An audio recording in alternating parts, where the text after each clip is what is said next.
morning student. Today in this video lesson I'm going to take up from your first flight chapter number 2, Nelson Mandela, A Long Walk to Freedom, written by Nelson Rolihlahla Mandela. This chapter is an extract from his autobiography, Long Walk to Freedom. Autobiography, what does it mean?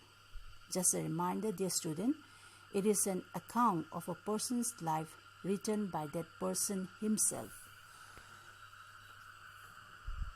Now, in the opening of the lesson, Mandela talks about the inauguration.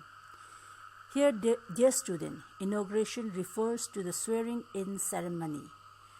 The time of the year, it was 10th May 1994, and the day was clear and bright.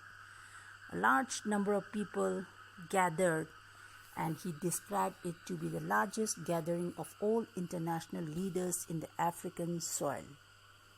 They have all gathered to witness the swearing-in ceremony.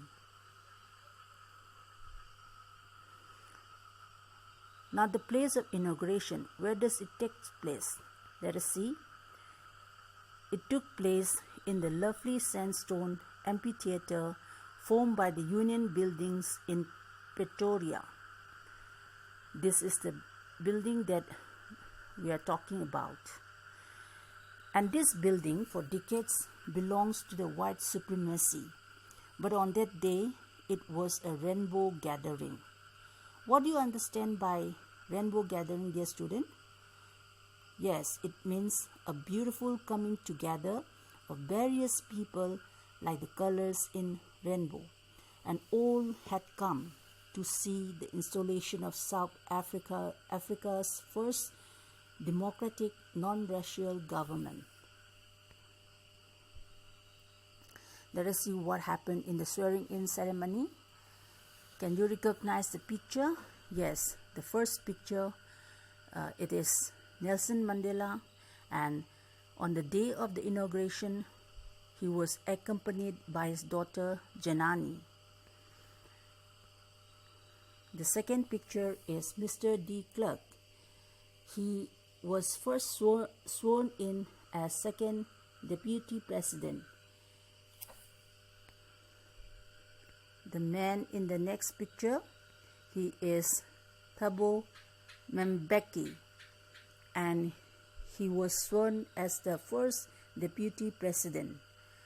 Next, it was Nelson Mandela, and he was sworn in as the president of Africa.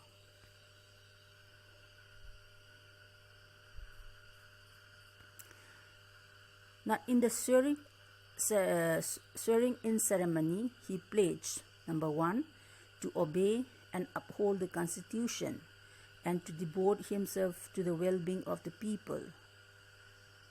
So this picture, you see the trio, Nelson Mandela, Mr. de Klerk, and Thabo Mbeki.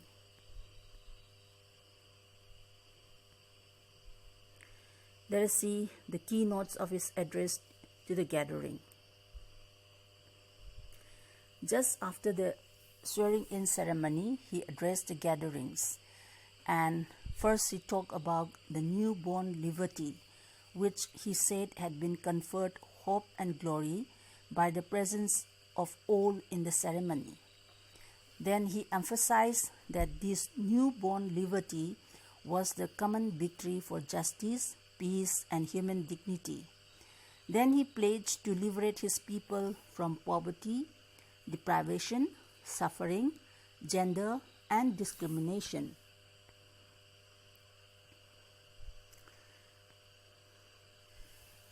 Now, a few moments later, just after the swearing-in ceremony, there was a spectacular array of South African jets, helicopters, and troop carriers over the Union buildings, and he reflected that it was not just a display of military force, but a demonstration of military's loyalty to democracy.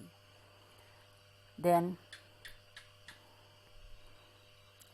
Moments before the swearing-in ceremony, he was being given honor and respect by the highest general of the African Defense Force and Police. They saluted him. Here again, he was being reminded of the fact that if it was many years before, they would have arrested him instead of giving him the salute. So that's all for this session. Here in this session, we have talked about the sequence of events in the inauguration and the swearing-in ceremony. And in the next session, we shall discuss about the long journey Mandela had undertaken to reach his destination. Thank you. That's all for today. Have a wonderful day.